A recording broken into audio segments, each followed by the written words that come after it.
Hello Year 8s, welcome to lesson number 3, moments. When we are talking about moments, we are talking about the turning effect of a force. Keywords for this lesson are moment, anti-clockwise, clockwise, balanced, pivot and rigid. Pause the video now and have a go at the first knowledge check.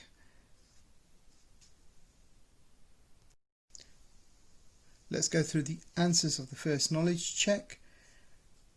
Write the equation that links distance, velocity and time.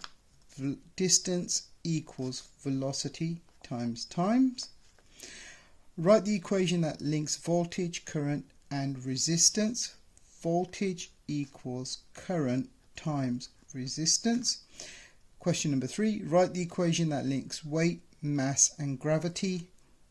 Weight equals mass times gravity. Write the equation that links charge, current and time. Charge equals current times time.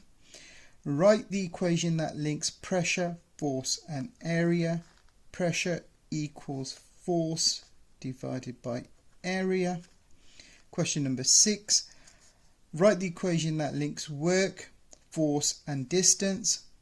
Work done equals force times distance. Write the equation that links density, mass and volume. Rho, which looks like P, is equal to mass divided by volume. Remember, rho is density. What equation links acceleration, velocity and time? Acceleration equals change in velocity over the time taken. Check your answers, give yourself a mark out of 8.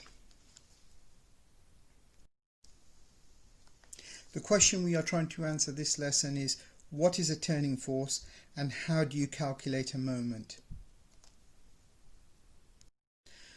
Overview. By the end of this lesson we will be able to describe a turning force and recall and use the equation for moments.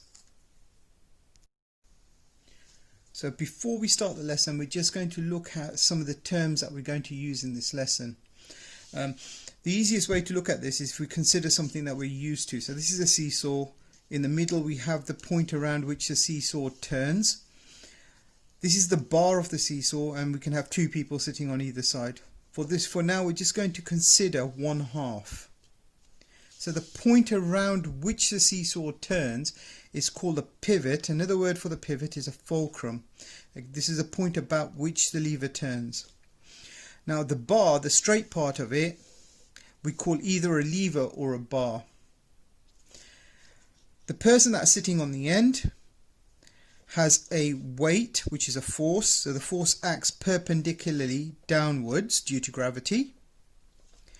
The distance between the pivot and the force is d, and it's perpendicular, which means it's acting 90 degrees. So if you have a look at the bar or the pivot, the force acts 90 degrees to the lever or the bar.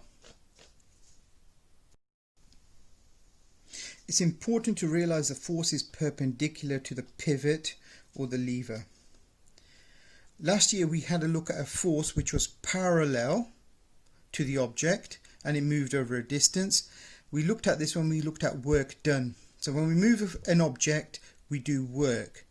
But here the force is applied parallel to the direction we move in. Here the force is applied perpendicular, and if you apply a perpendicular force you cause it to turn. So you cause this object to turn if it's fixed about the pivot. Here the object moves across. In the first part of the lesson we're going to look at the effect of the turning force on the moment. We're going to use a door to demonstrate this part, so you can actually do this at home if you like. So if this is the door,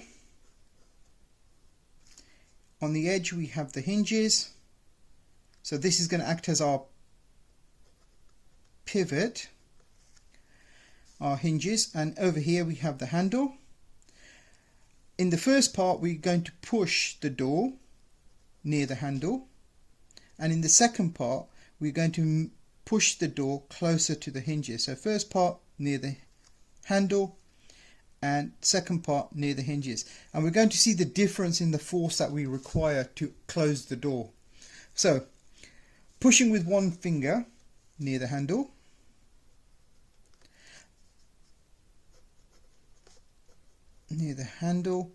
make your observation here. Push near the hinge, make your observation here, and then work out where is it harder to push, near the hinge or near the handle. So what we find is that it's easy to push near the handle, requires less force. Pushing near the hinge, it's hard to push the door close, so it's hard to push, requires more force. Was it harder to push the door open near the hinge? And the answer to that was yes. And why? It required more force.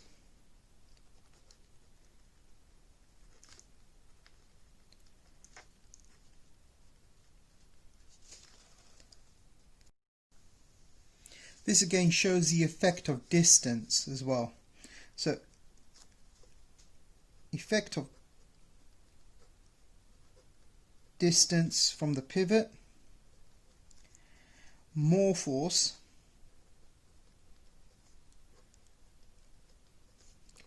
is required as we move towards the pivot or the hinges. As we move further away, we require less force. Learning activity 1, effect of a turning force. When we come back into the lab, we'll have a look at this demonstration, but I will talk you through it at the moment. Here we have a meter rule.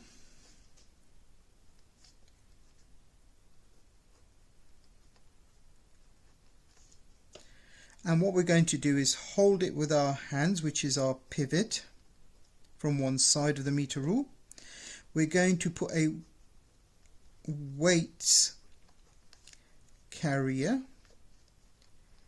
and we're going to put some masses on the weights carrier, and then we're going to move the weights carrier from A, B and C and see what the effect of distance is, and also the effect of changing the masses and also the masses. Remember, when we add masses we change the force, so this is changing the force. Remember, mass and force are linked when we're in a gravitational field. Weight equals mass times the value of gravity. So as we increase the mass, we increase the force. Notice that the force is acting perpendicular to the lever. I don't have a meter rule with me at the moment, so what I'm going to do is just use a 30 centimeter rule and a mass to demonstrate this activity. So here we have the ruler. So this is my lever or bar. My hand over here is going to be my pivot point. So I'm going to hold it from one end. I'm going to use my mass, and what I'm going to do for the first part of the practical is going to move this mass along. And you can try this at home with a ruler as well, and any mass that you have. Just be careful that you don't drop the mass on your feet. So we're going to start off at this position, and we're going to move the mass along to different positions. And what we notice is that the moment or the turning effect increases. as we move the mass across. So if I show you sideways, as I move the mass outwards, it has a greater turning effect. So this is the first part of the practical. What you should notice is as we move away, we have a greater turning effect. So as we increase the distance of the mass from the pivot, it's a greater turning effect. So the second part of the practical, or the activity, is we're going to increase the masses and see how that affects the turning force or the moment. So as we move across, what we notice is, compared to the single mass, the two masses have a greater turning effect. And if you look sideways, what you'll notice is the rule actually starts to bend as well. So just a quick note before we move on. This is a 100 gram mass. I don't know if you can see that. It's a 100 gram mass, and a 100 gram mass is equivalent to 1 Newton. So that's a good thing just to remember when we do work with masses in the lab. So we just now need to complete this table. What happened as we increase the distance? So what happens to the turning force? So what we noticed was that as we increase the distance of the mass from the pivot or from our hand, the turning force or the turning effect increased. So it increases. So when we increase the mass, what happened to the turning force or the turning effect? Again, it increases. And remember, increasing the mass is equivalent to increasing the force. So as we increase from the pivot, as we increase the distance away from the pivot, the turning effect increases, and as we increase the mass as well, the turning effect increases. So we're going to now define what a moment is. So the turning effect of a force is called a moment. So the turning effect of a force is called a moment, and sometimes you might hear this being called the torque as well.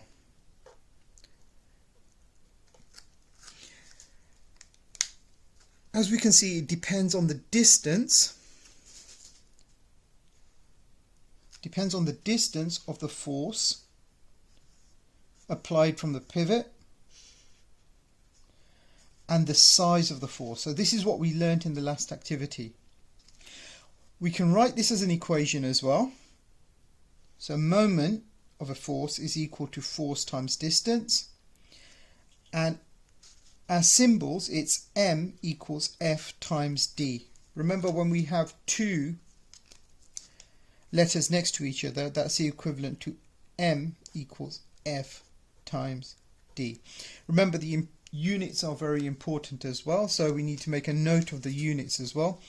A moment of a force is given in Newton meters, Nm.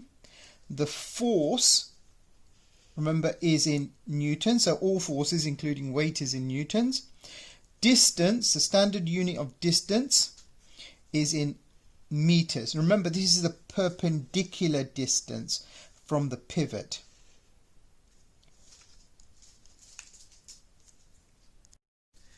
This should be learning activity 2, turning forces. So we're going to have a look in a little bit more detail about turning forces and using this equation over here. A lever is a rigid bar.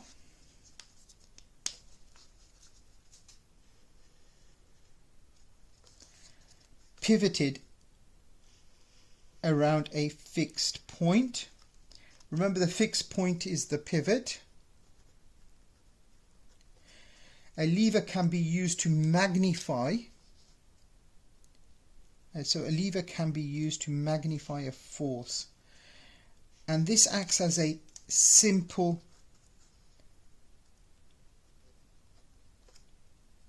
machine. And since human beings have been around, we have been using levers to lift objects, much heavier objects. So this is one of the reasons that we are looking at levers. The force is magnified by the distance to the pivot. So that's how this works. So we can lift much heavier objects using a lever. And Archimedes of Syracuse, who was a mathematician and a philosopher and an inventor in ancient Greece, quoted this: "Give me a lever long enough and a fulcrum," which is a pivot, "on which to place it, and I shall move the world." So essentially what he's saying is, if you had the earth over here and you had a long enough lever, even a human being will be able to lift the earth. Of course you'd need an enormous lever, so it's not practical, but it can be done theoretically. When we come back to the classroom, we're going to try this practical. Essentially what we're doing in this practical is moving the pivot. So we're going to put a mass over here, and we're going to start off with the pivot at position number 5. So we have a graduated ruler. In the middle is 0, and either end it goes to 7.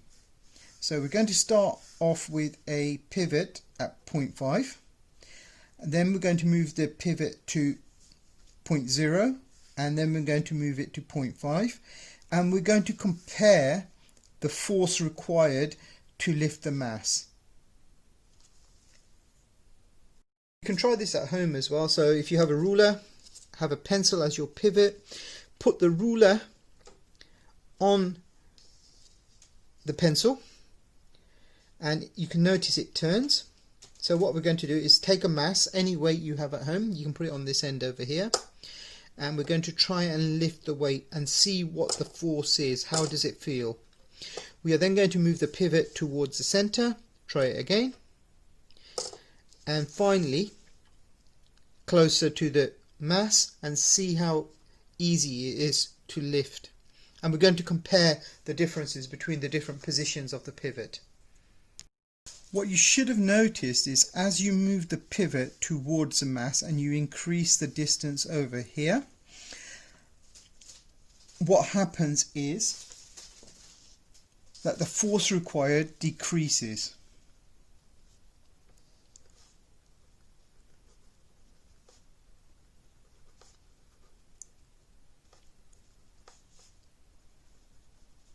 So when we're over here, we require a lot of force, and as the pivot moves here, we require less force. It's important to understand that we don't get anything for free. Here we still do the same amount of work. Here, when the pivot is in position 5, we have to move it less to move the weight. When the pivot is here, we have to actually turn or move on this side of the lever more.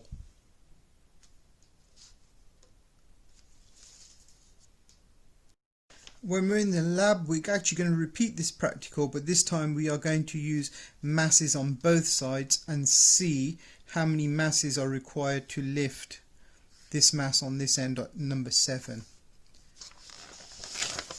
So here's our pivot.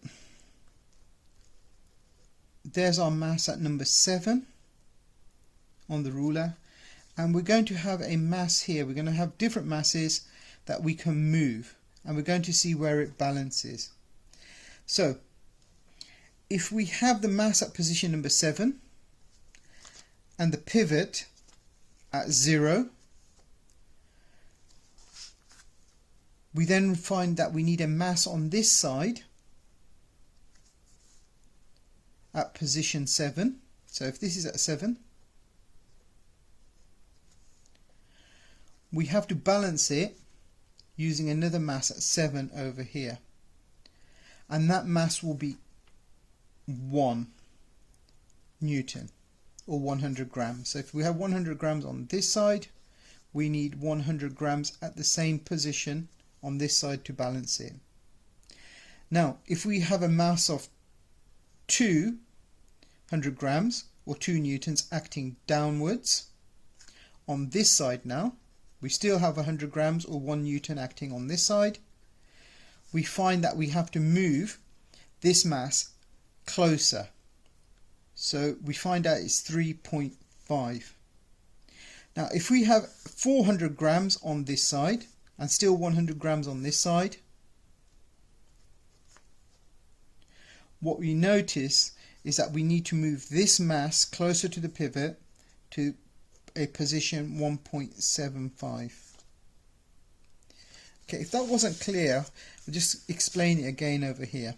So in the middle at position 0 we have our pivot.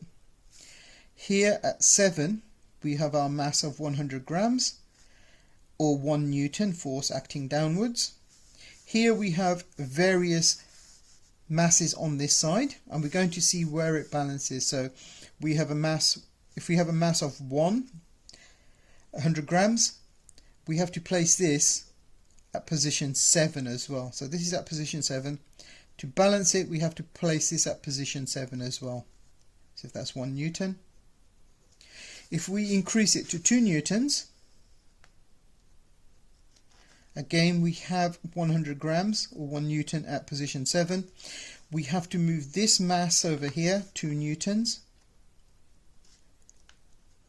closer to the pivot to balance this mass on this end. And again we repeat it for 4 newtons as well. So what we find is as we increase the mass, we have to move this mass closer to the pivot to balance the one on the other end.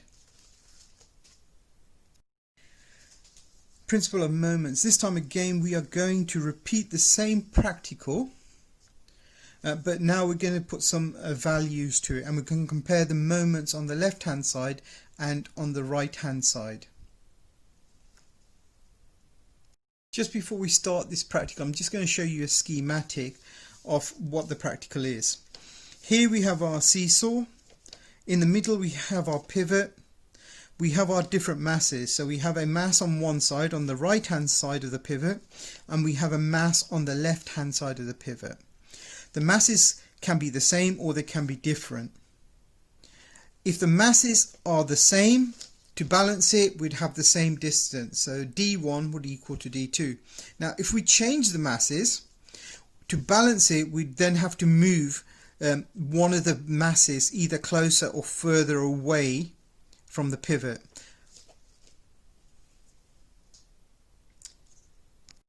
So again we're going to take our ruler, we're going to find the balance point in the middle where it just about balances. We are going to put a mass on position 7. I know it's not 7 on here, but when we go in the classroom it will be 7. And then we're going to take a mass over here, and we're going to see the point at which it balances. We're going to redo this practical as well. We're going to take more masses, so in this case 2 masses, and we're going to move this one closer to there and see where the balance point is. And we're going to repeat this with different masses and see at which points we balance the mass on the end over here. So just a couple of quick points. A mass of 100 grams is 1 Newton. And here, instead of using the standard units, newtons per meter, we're going to use newtons per centimeter because it's more convenient. As long as we keep the units the same, we can still compare the results. Sorry, that should be newtons centimeters, not newtons per centimeter. Now I'm just going to put some standard results over here, and we're going to compare the moments on the left hand side and the moments on the right hand side. And when we mean left hand side and right hand side of the pivot and right hand side of the pivot. So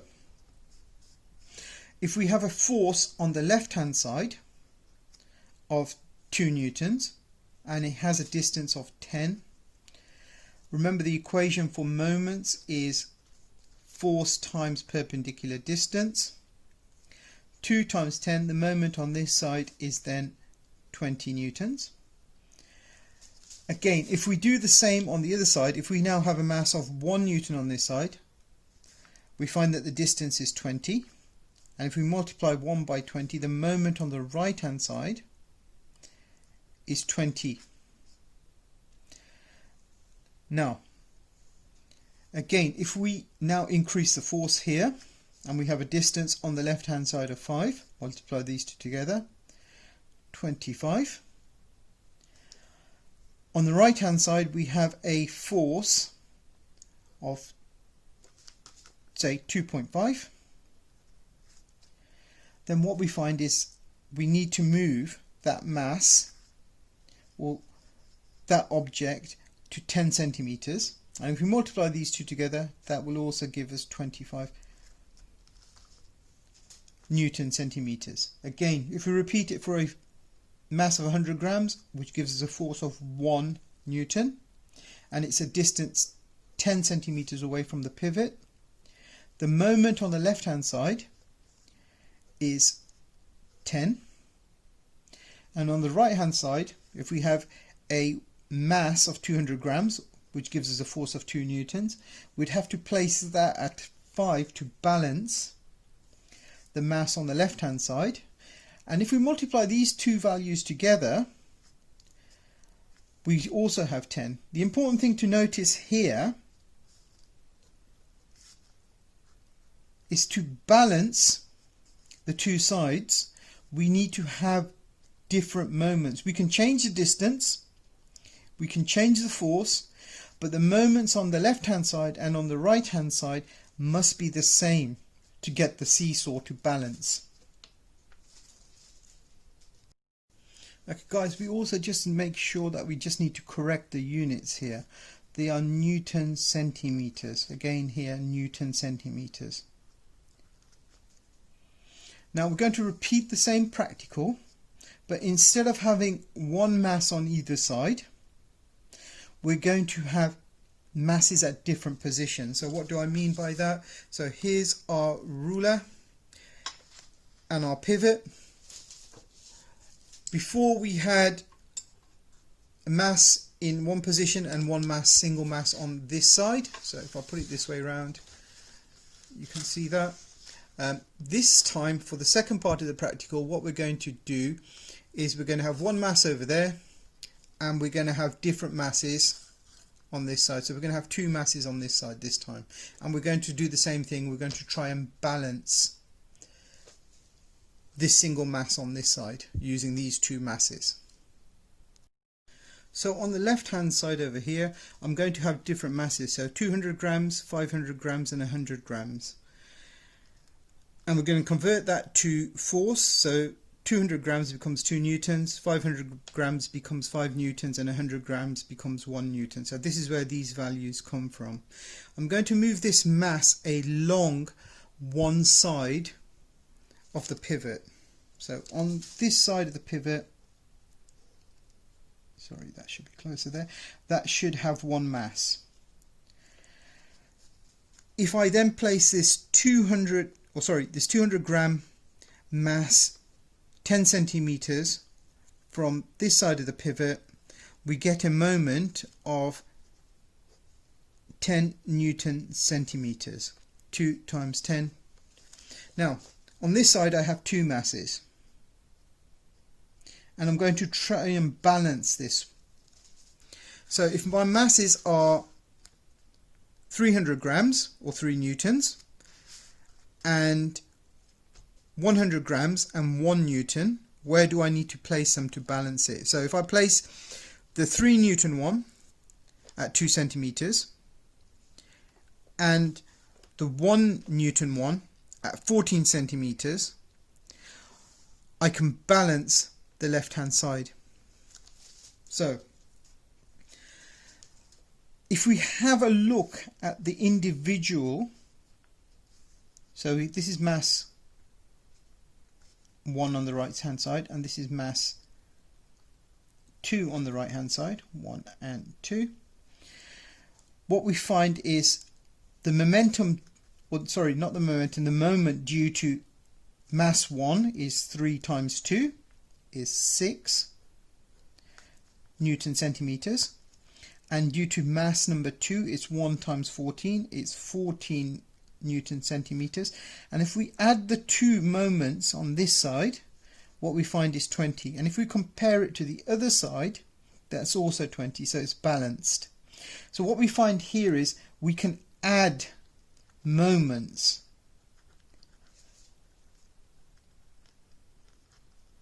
due to different masses. So moment 1,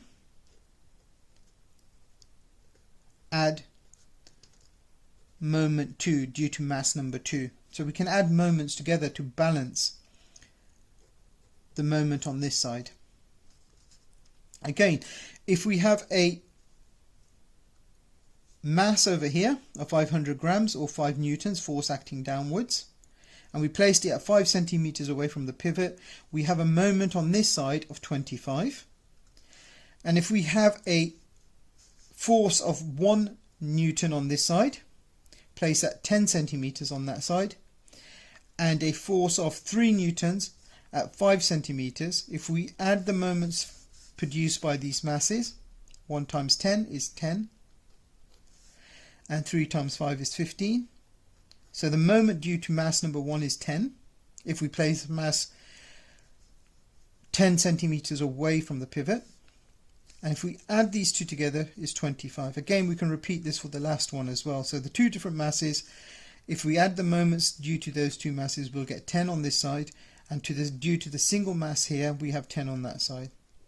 You'll notice that they're both balanced.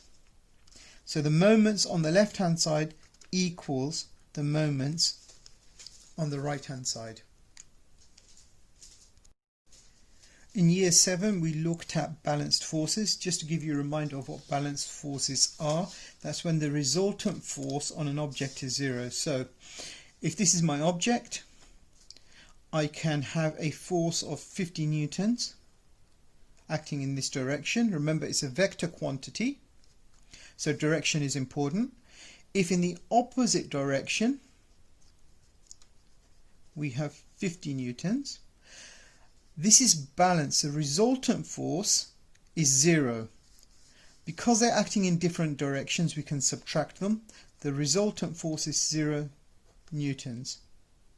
So this is when we have a resultant force of 0 newtons, we have a balanced force.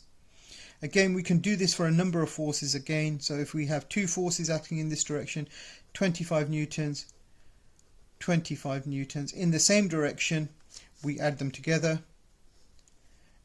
When they're in opposite directions, we subtract them. Again, if we do the summation on this side, this is 50 newtons, minus the one in the opposite direction, 50 newtons. The resultant force is 0 newtons. So the resultant force is 0 newtons, and the object is balanced.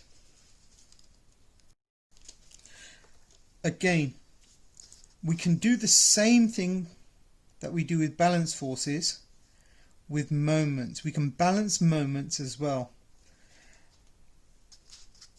And this is known as the principle of moment. So when we balanced forces,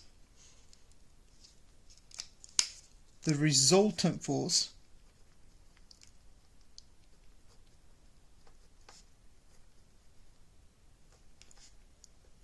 was 0 newtons, and moments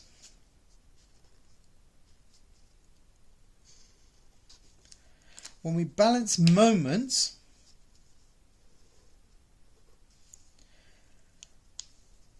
the clockwise or the right hand side moments, that's what we learnt in this practical over here, right hand side moments equals left hand side moments. So the resultant moment about the pivot is 0. Okay, we can have a look at a seesaw. So we can consider a seesaw. Here you have a light person sitting on the end over here. You have a heavier person, and to balance a seesaw, the heavier person needs to be closer to the pivot. The moments on the right hand side must equal the moments on the left hand side. Right hand side moments have to equal the left hand side moments for this to be balanced. So the lighter person would have to be further away from the pivot, the heavier person would have to be closer to the pivot for this to balance. Now what we come up with is a term called principle of moments. When moments are balanced, we can use the fact that the left hand side and the right hand side moments are always equal.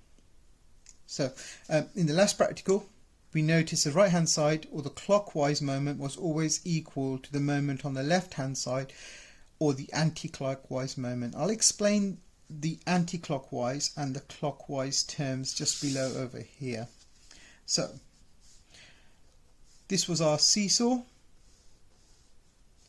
If we put a mass or a weight on the end over here, what we notice is this side will try and come downwards clockwise,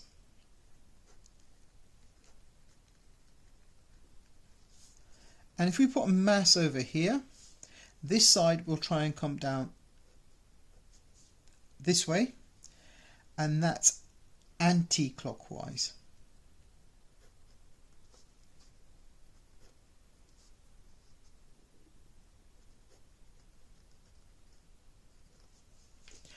And what we noticed when we did the last practical was that the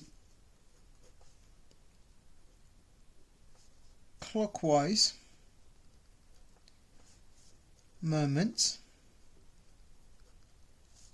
equaled the anti-clockwise moments when the seesaw was balanced. So if we have a look at the results down here, the seesaw here was balanced when moments were both equal on either side. Again, when we had the two masses on one side and the single mass on the other side, the only thing that needed to be equal for it to balance was the moments. It didn't matter where we put the masses, as long as the moments were equal.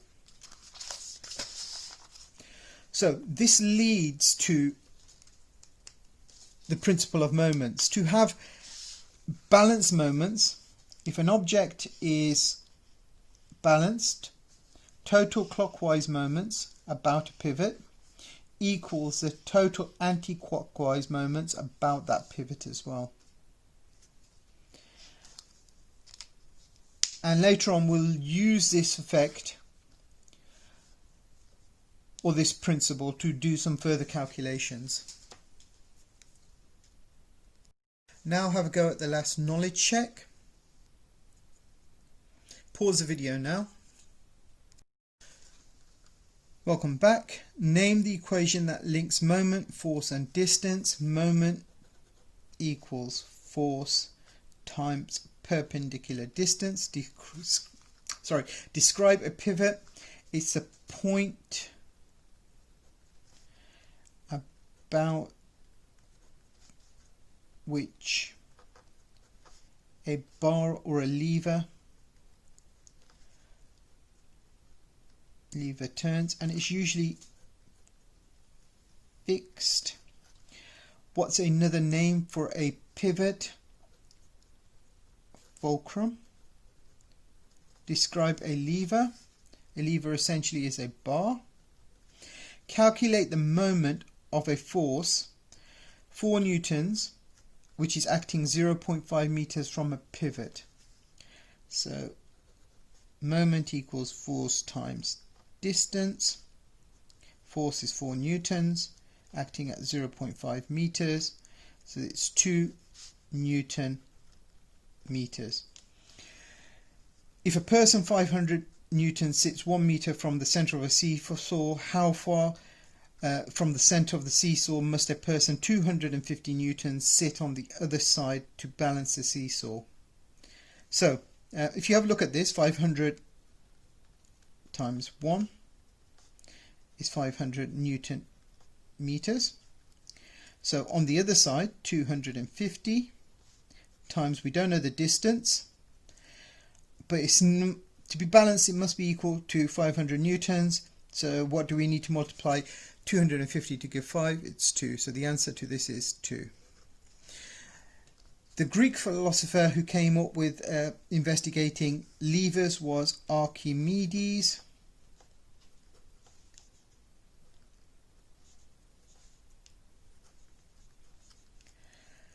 If you close this script from the front page, what direction do you have to turn the pages? So if we close it this way, it would be clockwise. Give yourself a mark out of 8. Correct any that you've got wrong.